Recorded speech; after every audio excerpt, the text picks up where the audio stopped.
ଭଗବାନ ଶ୍ରୀକୃଷ୍ଣ କହିଛନ୍ତି କର୍ମ କରି ଯାଅ, ଫଳରେ ଆଶା ରଖ ନାହିଁ। ଜୀବନରେ ସବୁକିଛି ସୁକର୍ମ କରିବା ଉଚିତ, କାରଣ ସୁକର୍ମ ହିଁ ଜୀବନକୁ ସାର୍ଥକ କରିଥାଏ।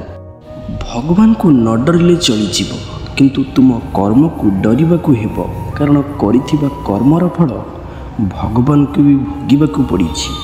କର୍ମର ଫଳ ଅବଶ୍ୟ ମିଳିବ, କିନ୍ତୁ କାହାକୁ ଶୀଘ୍ର ତ କାହାକୁ ଡେରିରେ। ଚେହେରାର ଚାକ୍ୟ ଚକ୍ୟକୁ ଦେଖି କାହା ସହ ବନ୍ଧୁତା ବାନ୍ଧନ୍ତୁ ନାହିଁ। ଶରୀର କଳା ହେଲେ ଚଳିବ, ମାତ୍ର ମନ କଳା ଥିଲେ ନୁହେଁ। ଆଉ ହାତରେ ହାତ ଧରି କିଛି ବାଟ ଚାଲିଲେ କେହି ବନ୍ଧୁ ହୋଇଯାଏ ନାହିଁ। ବାଟ ଚାଲିବା ସହ ଯିଏ ଦୁଃଖକୁ ବାଣ୍ଟି ନେଇପାରେ ଓ ସୁଖକୁ ଦ୍ୱିଗୁଣିତ କରିପାରେ, ସେ ହେଉଛି ପ୍ରକୃତ ବନ୍ଧୁ। ସତ୍ ଜ୍ଞାନ ଆହରଣ କର। ଚିନ୍ତା ତୁମକୁ ଖାଇବା ଆଗରୁ ତୁମେ ତାହାର ବିକାଶ କର। ଲକ୍ଷ୍ୟ ପୂର୍ବରୁ ତୁମେ ଲକ୍ଷ୍ୟ ସ୍ଥଳରେ ପହଞ୍ଚିବାକୁ ଚେଷ୍ଟା କର।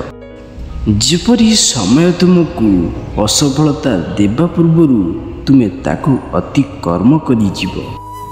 ଗୀତାରେ ଭଗବାନ ଶ୍ରୀକୃଷ୍ଣ ସ୍ୱୟଂ କହିଛନ୍ତି ଯେ, ଯେଉଁ ବ୍ୟକ୍ତି ସତ୍ ମାର୍ଗ ସତ୍ କର୍ମରେ ଚାଲିଥାଏ, ତାର ଜୀବନରେ ଅନେକ ବାଧାବିଘ୍ନ ଆସିଥାଏ ସତ, କିନ୍ତୁ ତାର ଜୀବନର ଡଙ୍ଗା କେବେ ବୁଡ଼ି ନଥାଏ।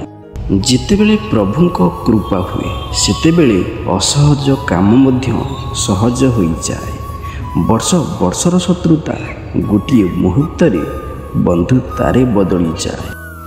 ମନେ ରଖ, ଯେତେ କଷ୍ଟ ଅଙ୍କ ହେଉ ପଛେ, ଯଦି ସୂତ୍ର ଆପଣ ଜାଣିଛନ୍ତି, ଅଙ୍କ ସରଳ ଲାଗିବ। ଯେପରି ଜୀବନରେ ଯେତେ ଅସୁବିଧା ହେଉ ପଛେ, ଯଦି ଆପଣଙ୍କ ପାଖରେ ଧୈର୍ଯ୍ୟ ଅଛି, ତେବେ ସାବଧାନର ବାଟ ସରଳ ଲାଗିବ।